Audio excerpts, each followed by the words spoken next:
2538 livres sterling, c'est le montant de ma plus grosse vente Shopify, ça fait quasiment 3000 euros en une seule vente. Et je vais partager tout ça avec vous, donc restez bien jusqu'à la fin pour avoir la stratégie complète. Likez, abonnez-vous à la chaîne avant que je commence, mettez un petit commentaire pour encourager et on se voit directement sur mon écran. Allez, à tout de suite. Voilà, nous voilà maintenant sur mon écran. Alors je vais commencer le petit PowerPoint que j'ai fait. Bon, je suis pas un pro, mais bon, ça ressemble à bon, il y a le strict minimum dessus. Alors voilà, exactement, dropshipping, 2538 livres, c'est-à-dire 3000 euros. J'ai fait la conversion sur le net, ça fait à peu près 3000 euros pour cette vente, en une seule vente. Alors oui, vous vous doutez que c'est un dropshipping, j'en parle beaucoup dans cette chaîne. Après bon, le dropshipping, je pense que la plupart d'entre vous savez déjà ce que c'est j'ai pas de stock, c'est mon fournisseur qui a le stock, moi je mets en avant les produits, je les mets en ligne, en vente en ligne, je fais du marketing, la personne, le client l'achète, mon fournisseur l'envoie directement à mon acheteur et je prends ma marge au milieu en fait. Voilà, donc ça c'est le dropshipping. Donc c'est comme ça, j'ai pas vu l'objet mais j'ai réussi à vendre quelque chose qui est environ 3000 euros. Alors je vais vous expliquer comment j'ai fait. Alors voilà, comment, vous allez tous vous demander comment, mais c'est cela dont je vais parler, je vais pas faire une vidéo de 3 heures, je vais être assez rapide et concis. Je vais vous présenter la stratégie, 5 étapes. Alors la première étape, c'est donc les objets haute valeur. J'en parle énormément sur ma chaîne, mais c'est très très important que vous compreniez que vous n'allez pas exploser les gros scores avec votre site si vous faites des objets de très très basse valeur. Ça peut marcher sur les marketplaces, vous pouvez le faire sur Amazon, sur eBay, sur Cdiscount, Rakuten, mais sur votre site, vendre des objets à moins de 50 euros, c'est très très dur d'être rentable. Alors moi je mets en avant vraiment les objets haute valeur, donc je dis entre 100 et 3000 euros, donc toujours une niche, on est bien d'accord, une niche, pour avoir l'autorité, parce que si vous vendez tout et n'importe quoi, vous allez faire de la compétition, de la concurrence à Amazon, à eBay, Cdiscount, etc., ça va pas marcher. Il faut vous placer comme une autorité dans le marché, et c'est pour ça que je recommande une niche. Entre 100 et 3000 euros, bon c'est vaste, hein. Moi j'aime bien plus vers entre les 500, 1000, 1500, 2000. Après ça peut arriver que j'ai éclaté les 3000, ça c'était un record, mais voilà, donc en général entre 500 et 1000 ça part bien quoi. Où les trouver? Alors moi personnellement je le dis tout le temps, là où j'ai trouvé les meilleurs deals et mes meilleurs fournisseurs c'est sur eBay. Après moi c'est mon côté à moi. Il y a des gens qui vont les trouver sur AliExpress, vous allez pouvoir les trouver peut-être sur Amazon aussi, j'en sais rien, mais, ou sur je sais pas peut-être Banggood ou Light in the Box ou autre. Moi c'est vraiment eBay. Donc là je parle de ma stratégie à moi. Donc je suis complètement transparent avec vous, je vous dis exactement les objets je vous dis pas l'objet que je vends parce que là je serais grillé, je ferais plus de bénéfices si tout le monde va me copier, si je partage l'information, mais je vous dis à peu près les valeurs, je vous dis où je l'ai trouvé, comment j'ai fait, comment je l'ai mis en avant. Donc un objet de valeur, cette vente a été de 3000 mais je vends entre 100 et 3000 euros, je préfère plus, voilà, environ 500, une niche, je me suis fourni sur eBay, j'ai trouvé mon fournisseur sur eBay. Il y a beaucoup de gens qui disent « Ah, mais les objets haute valeur, c'est galère, comment on fait pour la garantie, le SAV, les retours, c'est galère. » Non, pas du tout, parce que les bons vendeurs, je parle de bons vendeurs, pas des vendeurs de pseudo-dropshippers d'AliExpress, je parle de vrais vendeurs, ils vous offrent une garantie. Vous allez avoir une garantie 6 mois, 1 an, 2 ans. Donc les vrais vendeurs vous offrent une garantie, donc c'est la garantie que j'offre à mon client. Donc en fait, mon fournisseur, s'il y a un problème, je le contacte et il s'occupe de résoudre le problème. Le SAV, ben c'est pareil, je réponds en général entre 12 et 24 heures à tous mes clients. Donc essayez d'être assez réactif et de vraiment tester votre fournisseur avant de juste penser à faire du business avec lui. Regardez s'il est bon, s'il répond rapidement, s'il a une bonne garantie, s'il vous offre de bons produits et bien sûr de qualité. C'est pas noté là, mais bien évidemment des objets de qualité. Surtout à cette valeur-là, la personne s'attend à recevoir un objet de très haute qualité. Donc regardez bien les opinions clients, etc. Ça, c'était donc la première partie. La deuxième partie, c'est la stratégie marketing. Alors moi, j'ai combiné ces deux choses-là que vous voyez sur l'écran. Shopify. Bien sûr, à l'heure actuelle, c'est une des plateformes les plus simples à utiliser pour créer un site en quelques heures, 24 heures, 48 heures, une semaine. Vous pouvez créer un site de qualité avec un design pro, clean et toutes les applications dont vous avez besoin. Donc c'est vraiment facile et c'est pas très cher du tout. Pour une trentaine d'euros, vous avez un site qui tourne bien. Le marché UK, alors c'est comme ça que j'ai fait. Moi, je préfère le marché UK au marché français parce qu'il est plus dynamique. J'ai vécu 3 ans au Royaume-Uni, vous le savez, je partage pas mal sur ma chaîne.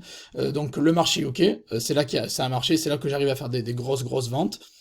Et combiner ça à Google Ads. Alors Google Shopping, plus particulièrement, je l'ai mis entre parenthèses parce que je vais faire le troisième slide de ce PowerPoint va être sur Google Shopping.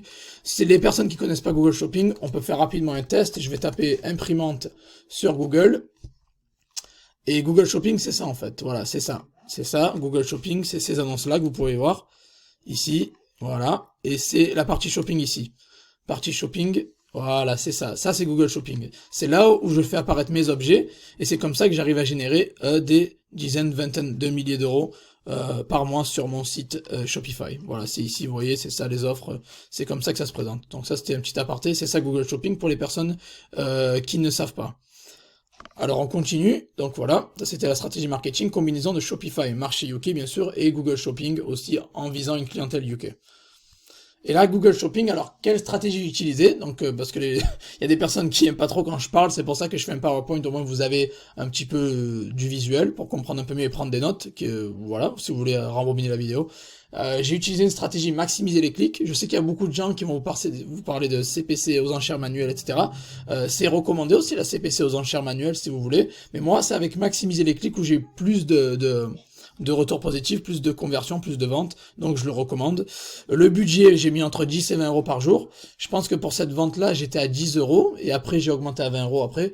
Mais ouais, sur celle-là, j'étais à 10 euros par jour, ce qui fait 300 euros par mois, jusqu'à 600. C'est un budget bien sûr de départ que je vous recommande. Après, si vous voulez scaler, il va falloir monter ça, bien évidemment. Mais cette vente-là était réalisée avec un budget de 10 euros par jour. Et bon, après ça veut pas dire que vous allez mettre 10 euros, vous allez vendre direct. C'est pour ça que je note 2-3 semaines de test, parce que les débuts en général, c'est un petit peu comme le système Facebook où il va falloir attendre que Google trouve une audience parfaite pour vous, quoi. C'est un peu comme si vous chauffez votre pixel sur Facebook, en fait, pour ceux qui sont plus sur Facebook Ads. Mais Google Ads, en fait, Google Shopping, ça marche comme ça aussi. Au début, vous n'allez pas faire des ventes en 24-48 heures, ça peut prendre un petit peu de temps, mais croyez-moi, ça vaut le coup. Même si vous voyez 150 euros, 200 euros qui sont dépensés, puis après, quand la machine se met en route, ça commence à faire des dégâts. Donc c'est super rentable. Donc voilà, un budget de 10 à 20 euros, même si vous le premier mois, vous mettez une dizaine d'euros par jour, ça suffit pour faire de bons tests et faire décoller vos ventes. Et là, on arrive à, là, c'est la combien? Quatrième stratégie, le quatrième point, c'est augmenter votre panier moyen. Alors, comment faire ça? Moi, je dis qu'avec offrir des upsells. Alors, pourquoi? Si un client a vu, je sais pas, vous vendez, on va dire une imprimante à 500 euros, on va dire. Je vous conseille de vendre les cartouches d'encre pour cette imprimante ou des accessoires pour cette imprimante.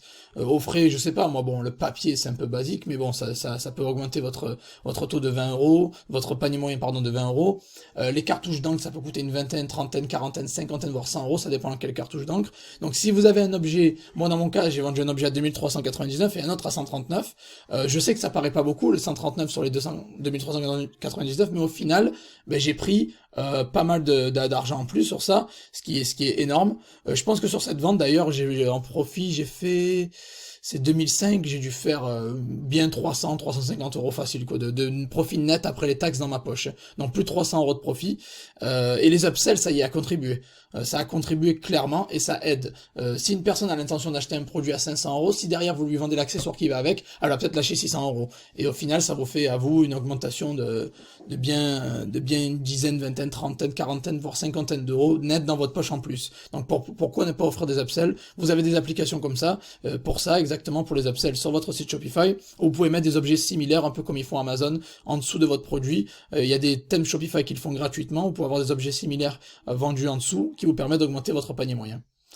Et on va arriver donc au dernier point qui est l'offre. Alors il faut quand même pas oublier une chose, je sais qu'on fait du dropshipping et c'est dur d'avoir des prix compétitifs, mais il faut avoir une offre alléchante les gars. N'allez pas vendre des objets beaucoup trop chers et au final les personnes vont se rendre compte que c'est beaucoup moins cher ailleurs. Essayez d'avoir une offre alléchante, mettez des prix compétitifs, c'est très important que vous restez compétitif. Moi j'ai réussi à négocier des prix moins chers qu'Amazon, c'est pour ça que il frappe bien mon site, il marche bien, parce que voilà, j'arrive à avoir des prix, si quelque chose est à 500 sur Amazon, peut-être je peux le vendre à 450. Donc j'ai négocié avec mon fournisseur de Hong Kong à l'heure actuelle, il m'a permis d'avoir des prix beaucoup plus compétitifs.